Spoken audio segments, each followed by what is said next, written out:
Hello guys, இன்றைக்கி நம்ம வந்து எல்லோ கலர் கேசரி போகிறோம். எல்லோ கலர் கேசரினா அது என்னோட எல்லோ கலர் கேசரினா அது ஒன்றும் இல்லை காய்ஸ். அந்த கேசரி பவுடர் இல்லாமல் மஞ்சத்தூள் போட்டோன்னே எல்லோ கேசரியாக மாறிடுச்சு காய்ஸ். சரி வாங்க காய்ஸ், நம்ம செய்வோம்.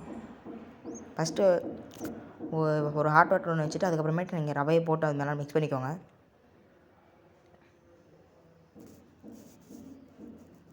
நல்லா மிக்ஸ் பண்ணிகிட்டே இருங்க.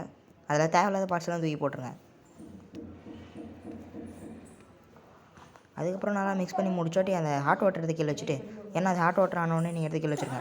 ஹாட் வாட்டர் மாதிரி எடுத்து வச்சோம்னா அப்புறம் என்ன ஆகும் தெரியும் உங்களுக்கு. அதனால் ஹாட் வாட்டர் எடுத்து கீழே வச்சுருங்க. கீழே வச்ச உடனே நாங்கள் அந்த ரவையில் வந்து மிக்ஸ் பண்ணிடுங்க. ஹாட் வாட்டர் எடுத்து ரவையில் போட்டு மிக்ஸ் பண்ணிடுங்க. மிக்ஸ் பண்ணி முடிச்சோட்டி நல்லா மிக்ஸ் பண்ணிகிட்டே இருங்க. எந்தளவுக்கு மிக்ஸ் பண்ணுறீங்கன்னா அது வந்து ஒரு ஹார்டான ஸ்டேட்டு, ஓரளவுக்கு கொஞ்சம் திக்கான ஸ்டேட் வர வரைக்கும் மிக்ஸ் பண்ணிட்டே இருங்க.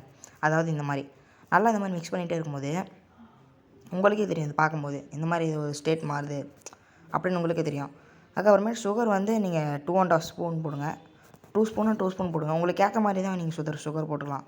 உங்களுக்கு எவ்வளோ சுகர் வேணுமோ கம்மியாக போட்டுக்கலாம், இல்லை அதிகமானா அதிகமாக போட்டுக்கலாம். அதனால 2½ ஸ்பூன் போட்டுக்கோங்க. அதுதான் எங்களுக்கு கரெக்டாக இருந்துச்சு. ஸ்பூன் போட்டுட்டு அப்புறம் அந்த எல்லோ கலர் சீக்கிரட் என்னென்னா மஞ்சள் தான் போடணும். அது உங்கள்கிட்ட ஸ்டார்டிங்கில் சொல்லிட்டேன். அந்த மஞ்சள் போட்டு நல்லா மிக்ஸ் பண்ணிடுங்க. மிக்ஸ் பண்ணிட்டே இருக்கும்போது இந்த மாதிரி வந்துடுங்க ஐஸ், மஞ்சள் கலரில். அப்படியே எப்படி சொல்கிறது, இப்படி மங்களகரமாக மஞ்சள் கலரில் வந்துச்சுன்னு வச்சு பார்த்துக்கோங்களேன். அந்த மாதிரி காலையிலேயே மங்களகரமாக மஞ்சளில் செஞ்சனால எல்லோ கேசரின்னு பேரே வச்சாச்சு. அதனால நல்லா மிக்ஸ் பண்ணிகிட்டே இருங்க. மிக்ஸ் பண்ணி முடிச்சோட்டி நல்லா உங்களுக்கே தெரியும் இந்த மாதிரி ஸ்டேட் வரணும். நல்லா பார்த்துக்கோங்க, இந்த மாதிரி ஸ்டேட்டு நல்லா மிக்ஸ் பண்ணிகிட்டே இருங்க விடாமல். கேப் விட்டு நீங்கள் ஹை ஃப்ளேமில் வச்சு கேப் விட்டிங்கன்னா அப்புறம் தீஞ்சிரும். அப்புறமேட்டு நீங்கள் கொஞ்சம் சிம்மில் வச்சுட்டு அடுத்து என்ன பண்ணுறீங்கன்னா நெய் எடுத்து இந்த மாதிரி மெல்ட் பண்ணிடுங்க.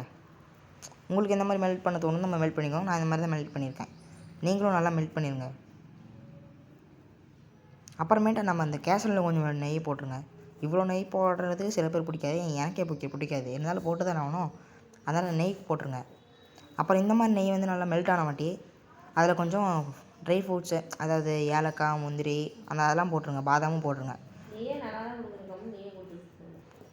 அப்புறமேட்டு இந்த மாதிரிலாம் போட்டு இது பண்ண வாட்டி அந்த பச்சை கலரில் எதுவும் இருக்கும், அது பேர் தெரில, ஆனால் எனக்கு பிடிக்காது, அதையும் போட்டுருங்க.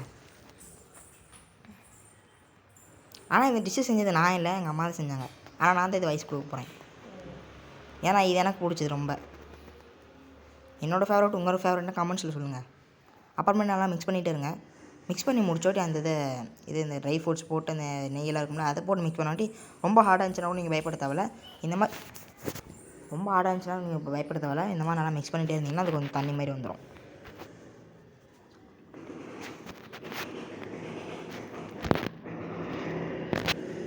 நல்லா மிக்ஸ் பண்ணிடுங்க. போட்டு அப்படியே அடித்து குடிச்சு தூக்கி போட்டு அப்படியே மிக்ஸ் பண்ணிகிட்டே இருக்கு.